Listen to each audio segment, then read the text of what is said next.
하나님이 세상을 이처럼 사랑하사 주셨으니 구원은 단순히 죄로부터의 해방이 아니며 개인의 거룩을 경험하는 것도 아닙니다. 하나님의 구원은 우리가 자신으로부터 완전히 회방되어 주님과 연합되는 것을 말합니다. 물론 구원과 함께 얻게 되는 경험적 지식은 죄로부터의 구원 및 개인적인 거룩과 같은 선상에 있을 것입니다. 그러나 구원이 의미하는 바는 하나님의 영이 나로 하여금 하나님의 성품과 접촉하게 하는 것이요. 나는 내 자신을 초월하시는 무한하고 위대한 그분께 매료되는 것입니다. 즉 하나님께서 나를 위하여 모든 것을 다 내주셨다는 것을 깨닫고 하나님께 완전히 사로잡히게 되는 것입니다. 네, 3월 13일 하나님께서 모든 것을 내어주심. 이 첫 번째 문장만 보시면 얼마나 많은 사람들이 신앙과 상관없는 신앙생활을 하는지 알 수 있어요. 저는 이 첫 번째 문장을 이해하는 사람을 거의 보지 못했어요. 굉장히 세속적 기독교죠. 교회를 뭐 어떻게 설득 당해서 뭐 가정의 평화를 위해서 가지만 교회 안에 뭐 신실하든 신실하지 않던 열심히 믿던 안 믿던 자기 뜻이 아닌 하나님의 뜻에 나를 순종시키겠다는 사람을 저는 본 적이 없어요. 그러니까 너무나 작동될 수 없는 너무나 가벼운 레벨, 인간이 원하는 만큼만 받아들이기 때문에 어떤 문제 해결이 전혀 되지 않는 겁니다. 예, 기독교적, 여기서 보면 구원은 죄로부터 해방이 맞아요. 개인의 거룩이 경험되는 거예요. 근데 이게 목적이 아니고 이게 이제 결과적인 거예요, 이건. 이거는 죄로부터의 해방은 우리가 세상과 사람의 종이 아닐 때 되는 거죠. 세상과 사람의 종로를 타던 것을 내려놓고 내가 주님의 사람을 속하겠다. 주님께 속하겠다고 할 때 그분의 통치가 내 안에 이루어져서 죄로부터 해방이 일어나는 거예요. 근데 우리는 주님과는 상관없고 내가 죄가 있는 게 불편하니까 내 자존심이 상하니까 그 능력을 빌어서 죄로부터 벗어나고 싶다고 기도를 하는 거예요. 그러니까 이게 무당이한테 가서 비는 거랑 별로 차이가 없는 거예요. 그리고 뭐 거룩한 게 또 좋아 보이는 거죠. 제가 말씀드렸죠. 기독교에 속한 모든 건 생명이에요. 거룩은 생명이에요. 인간이 획득할 수 있는 게 아니에요. 사랑도 생명이에요. 생명이라는 말은 뭐냐면 하나님께 속한 거예요.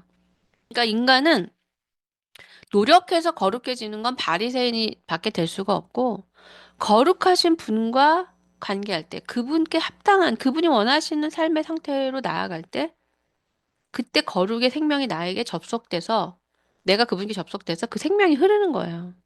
하나님의 구원은 우리가 자신으로부터 완전히 해방돼서 주님과 연합되는 건데 우리는 나밖에 생각 안 하잖아요. 이 기독교 내에서도 하나님에 대해서 생각을 안 하고 나에 대해서만 생각해요.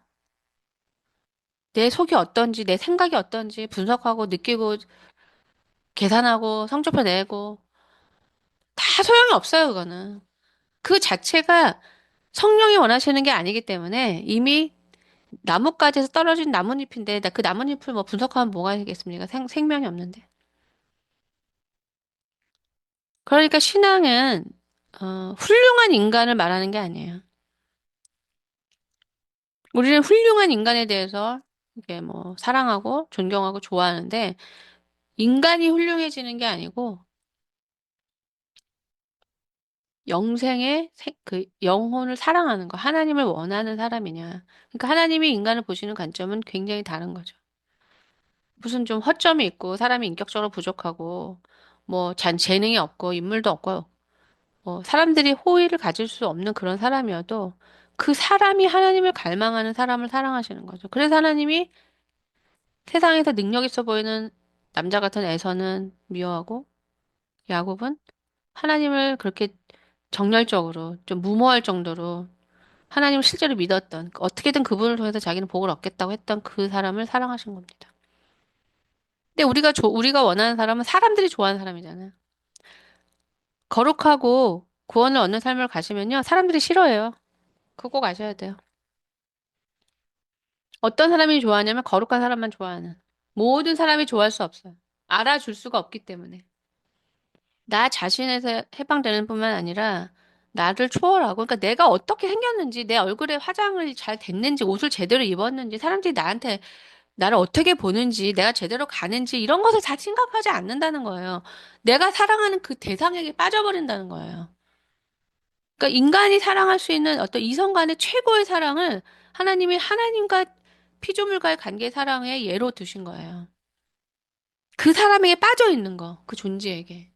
근데 우린 그 존재를 뭐 관심도 없는데 뭐. 그러니까 이용하는 것밖에 안 되는 거죠. 뭐에 매료되느냐? 하나님이 속상해 하시지만 인간이 정말 못 깨닫는 게 바로 이 문장이에요. 나를 위해서 죽을 만큼 나를 사랑하셨다는 것은 무슨 말인지도 모르고, 그거보다는 그냥 100만 원이라도 내 손에 쥐어달라. 그게 뭔지를 모르겠으니까. 이렇게 말하는 거죠. 거룩 및 성화를 선포하라고 부름받았다고 말하는 것은 핵심에서 벗어나 곁으로 빠지는 것입니다. 우리는 예수 그리스도를 선포하라고 부름받았습니다. 주님께서 우리를 죄에서 구원하시고 우리를 거룩해 하신 사실은 하나님께서 자신의 모든 것을 주신 놀라운 사건에서 비롯되는 부수적인 효과일 뿐입니다. 네.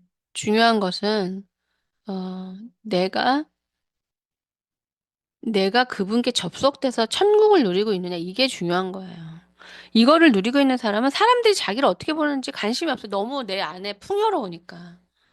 근데 이 천국이 없으니까 자꾸 세상과 사람에 대해서 의식하고, 그 사람들이 볼 때 내가 거룩해 보이지 않는 것 같아 보이는데, 눈빛이? 내가 거울을 보니까 내가 하나도 거룩하지 않아 보이는데? 자꾸 자기에게 집중하는 거죠. 그 자체가 생명에서 멀어졌다고 보시면 돼요. 그러니까 이거는 뭐, 요즘에는 드물지만, 예전에 우리 여자분들이 아기를 낳으면은 그렇게 멋내고 화장하고 꾸미고 다니던 사람도 아이에게 빠져서 자기가 머리를 묶었는지 풀었는지 화장을 뭐안 해도 별 상관이 없는 거예요. 아이에게 마음이 다 가 있는 거예요. 걔가 너무 예뻐가지고. 요즘에는 뭐 엄마들이 안 그러죠.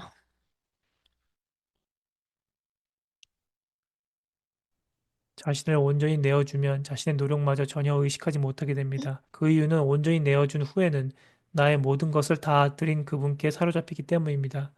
온전히 내어드림이 없이 헌신에 대하여 논하는 것을 주의하십시오.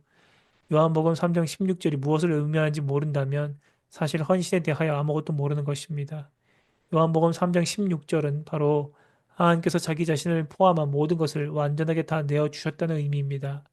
따라서 하나님께서 우리를 위하여 자신을 주신 같이 우리도 아낌없이 우리의 헌신을 통하여 우리 자신을 하나님께 드려야 합니다.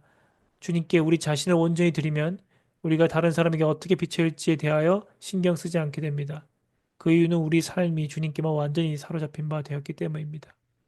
이게 오스왈드 챔버스는 굉장하게 신실한 훌륭한 하나님의 사람이죠. 그래서 그분이 하시는 이 말씀들이 다 영생을 주는 양식이 되셨어요.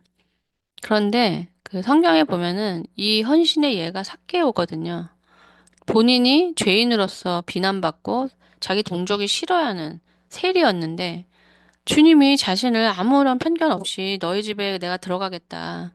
가서 먹고 쉬겠다 하는 그 말씀 자신을 받아주시는 그 사랑에 본인이 그냥 자발적으로 내가 죄를 지은 게 있으면 내 배를 갖고 뭐 어떻게 하겠다. 그 사람이 자기 거 다 내놓겠다고 말하지 않았어요. 근데 예수님이 그 정도도 굉장히 칭찬하셨어요. 근데 우리는 어떻습니까? 우리는 뭐, 내어드리면커녕, 아까 3월 12일자를 보면은, 주님을 믿고 자기 거 챙기고 있잖아요. 거룩과 훌륭한 인간. 그러니까 악한 거예요. 누가 나를 위해서 내가 죽어야만, 그러니까 주님이 돌아가셔야지만 살 수 있어서 죽을 수밖에 없어서 그 죄의 대가로 누군가가 희생이 됐는데, 그분을 위해서 뭔가를 할 생각이 전혀 없는 거죠. 그러니까 감사도 없는 거고, 고마운 것도 없는 거고, 뭔지도 모르는 거죠. 너무 모르기 때문에 하나님이 이 땅에 어려움 상황이나 고통을 통해서 당신의 사랑을 알려주시는 거예요.